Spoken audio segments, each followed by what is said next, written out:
wow สมุดទឹកជ្រៅខ្មែរបាទសមុទ្រទឹកជ្រៅខ្មែរយើងចូលម្ដងពីរមកមកសទូចត្រីតកែមួយត្រីក្រហមមួយពេញលេងហើយបាទពេញលេងមែនតែនហ្មង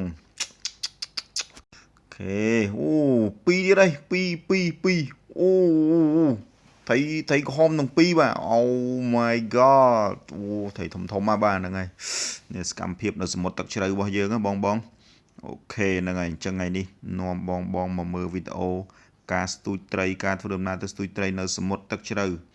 ហើយសមុទ្រទឹកជ្រៅរបស់យើងនៅទៅដល់កោះព្រីងកោះតាងហើយជាពិសេសទៀតពូលវៃដងព្រេងអញ្ចឹងទៅដែលជម្រៅវាទៅដល់70-80ម៉ែត្រអីចឹងណា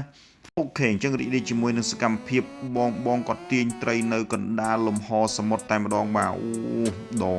ដងទុនអែមមែនតែនបាទហើយកម្លាំងអ្នក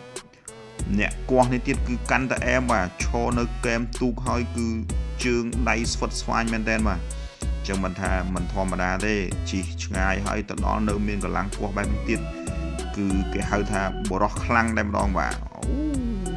អញ្ចឹងរកចាំមើលតើត្រីអីលទ្ធផលបាទគាត់គោះទាញមកហើយដោយសារតែសមុទ្រយើងទឹកជ្រៅជម្រៅដល់70-80ម៉ែត្រណោះអញ្ចឹងទៅកុំឃើញត្រីដែរបាទហូបឡើងមកហើយអ្នកផ្សេងទៀតក៏ស៊ីដែរបាទទាញទៅទាញមកហើយបាទនិយាយទៅមកជុំទូកស៊ីទាំងអស់តែម្ដងអានេះគេហៅត្រីគេទេបាទត្រីកប់ខ្នោបាទត្រីកប់ខ្នោបាទធំមែនទេបាទមួយប្រហែលជាជិត2គីឡូដែរបាទឃើញក្នុងរូបកាមេរ៉ាវាតូចតែនៅក្រៅវាធំអញ្ចឹងណាអូខេឥឡូវពីរដើមនេះគាត់ប្រើសិតតែម៉ូទ័រល្វីបាទន័យថាវាអូតូម៉ាទិកទឹកសមុទ្រជ្រៅពេកអញ្ចឹងទៅគាត់ល្វីដៃហត់អីអញ្ចឹងទៅគាត់ប្រើសិតតែម៉ូទ័រហ្មងបាទទំនើបមែនតើឥឡូវមិនដូចពីមុនប្រើស្ទូចដងអស័យដងអីយើងណាតែស្ទូចដងអស័យរបស់យើងបាទទឹកសាបទឹកបឹងទឹកទន្លេទេមកដល់សមុទ្រទឹកជ្រៅបែបនេះក៏ទៅមិនរួចដែរបាទត្រូវប្រើរបស់ទំនើបអូតូបន្តិចបាទលើកត្រីទៀតហើយលើកត្រីសម្បូរមែនតើបាទឥឡូវមកមើលជ្រុងខាងនេះវិញក៏កំពុងតែគាស់ទាញដែរបាទមិនដឹងថាចូលត្រីអីទេគាត់តែដឹងថាទឹកថ្ងៃនេះស្ងប់ល្អហើយមើលរលករលេងតិចបែបនេះវាអំណោយផលដល់ការស្ទូចត្រីបាទវាអត់មានរលកខ្លាំងរលកអីចឹងណាអញ្ចឹងអាកាសធាតុល្អបែបនេះគឺដឹងតែចូលត្រីហើយបាទអេដមីនទៅប្រហែលជើងគឺប៉ះតែវងរលកនិងវងខ្យល់បាទចង់បែកក្អួតបានទឹកស្ងប់ទឹកលេងបែបនេះវិញដឹងតែឆ្ងាញ់ដៃហើយបាទគឺថាសងំយកកម្លាំងហើយគឺទាញគាស់យកត្រីតែម្ដងបាទនេះគឺទឹកដៃរបស់ពូវេតបាទពូវេតកូនដៃទូកបងឡូតទឹកដៃគាត់មិនធម្មតាទេឃើញតែគាត់ព្រៀងចាស់បន្តិចមែនតែកម្លាំងនៅអែមណាស់បើនិយាយពីម៉ាស៊ីនវិញគេហៅថាម៉ាស៊ីនរបស់ម៉ាស៊ីនចាក់សាំងស៊ូពែកម្លាំងនៅខ្លាំងនៅគាស់ទាញបានរហូតបាទឥឡូវនេះម្ចាស់ដងគាត់មកហើយគាត់ទាញម្ដងវិញបាទគាត់ឃើញពូវេតគាត់រៀងតឹងដៃបន្តិច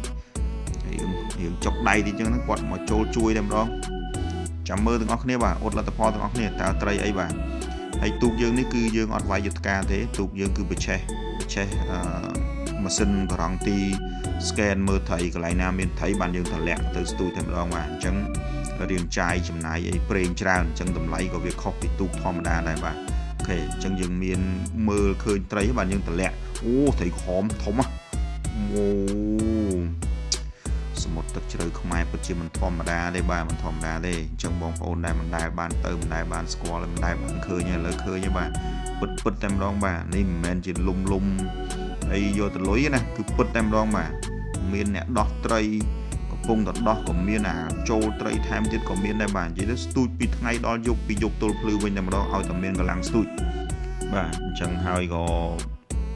ចង់ឲ្យបងដែលបានទៅសាកខាងពូលវៃខាងអីក៏ទៅម្ដងណាភាគច្រើនមានតែខាងភ្ញៀវបរទេសបាទភ្ញៀវចិនភ្ញៀវអីចឹងទៅគាត់អាសាប្រមូលគ្នាបាទយើងប្រមូលគ្នាបានតែត្រឹមតែ10នាក់ឬក៏លើស10នាក់តិចតួចមកយើង share គ្នាទៅបាទអាចចេញទៅបានហើយមុននឹងចេញអាចកក់ទូកអាចមើលអាកាសធាតុមើលអីចឹងទៅយើងកក់ទៅទូកមុនបាទដោយសារតែទូកចេញទៅសមុទ្រក្រៅទឹកជ្រៅបែបនេះក៏មិនសូវមានច្រើនដែរអាចជន់ថ្ងៃមួយភ្ញៀវផ្សេងដែលកក់អីចឹងទៅគាត់អាចរវល់អញ្ចឹងយើងចេញអត់បានទេអញ្ចឹងមុនចេញយើងត្រូវសេរីមើលថ្ងៃមើលអីចឹងណានេះដល់យប់2នាក់នេះវិញគឺម្ដាយកូនគាត់បាននៅទៅទាញត្រីនឹងមែនតើបាទអញ្ចឹងដូចខ្ញុំបញ្ជាក់អញ្ចឹងស្ទូចពីព្រឹកដល់ថ្ងៃដល់យប់តែម្ដងបាទ ចឹងសូមអរគុណជាមួយនឹងការតាមដានទស្សនាវីដេអូហើយនៅមានវីដេអូក្រោយៗទៀតពីការស្ទូចត្រីនៅតំបន់សមុទ្រទឹកជ្រៅសូមបងប្អូនជួយគាំទ្រផងណាអូខេ